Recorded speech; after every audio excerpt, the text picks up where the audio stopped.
तो नमस्कार, हम हैं सपार लक्षेश्वर धाम ग्राम सौदा में, जो कि शिवनाथ नदी के किनारे स्थित है। आश्रम में हमारी मुलाकात एक बटुक से हुई है। बाल ब्राह्मण हैं, यहाँ विद्यार्थी अध्ययन करते हैं। उनसे आइए हम कुछ मंत्र सुनते हैं। पंडित जी, आपका नाम क्या है? चंदन तिवारी।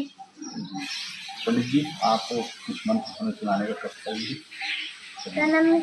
देवं गौरीभद्रं विनायकं भक्त्यावासं श्रेणित्यं माहिष्कामार्थसिद्धये प्रथमं भक्तचण्डं च एकरन्तं द्वितीयकं तृतीयं कृष्णपिङ्गाक्षं गजवक्त्रं चतुर्थकं लम्बोदरं पञ्चमं च षष्ठं विकटमेव च षष्ठमं विघ्नराजेन्द्रं धूम्रवर्णं तथाष्टमं नवम बालचन्द्रं च दशमं तो विनायकम् एकादशं गणपतिं द्वादशं तो गजाननं द्वादशैतानि नामानि त्रिसन्ध्यम्यापतिर्नरा नाचे विघ्नहन्तस्य सर्वसिद्धिकरं परं विद्यां तिलक्ते विद्यां धनार्ति लक्ष्ते धनं पुत्रार्ति लक्ष्ते पुत्रार्मुक्तार्ति लक्ष्ते गतिं जपेत् गणपतिस्तोत्रम् सर्वैर्मासे फलं लभेत् संवत्सरेण सिद्धिं च लभते नाच संशयः अष्टभ्यो ब्रह्मदेवस्य लिखित्वा समर्पयेत् तस्य विद्या भवेत् सर्वागणितस्य प्रसादतः।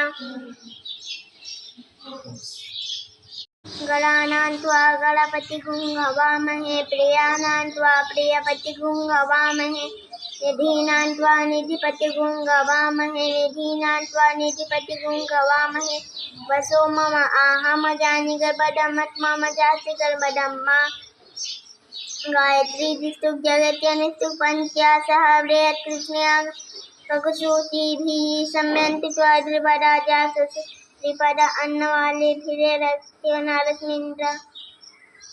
तो देखा आप लोगों ने, एक बाल बटुक जी यहाँ पर संस्कृत विद्या का अध्ययन कर रहे हैं और हमारी सनातन संस्कृति को आगे बढ़ाने का कार्य कर रहे हैं।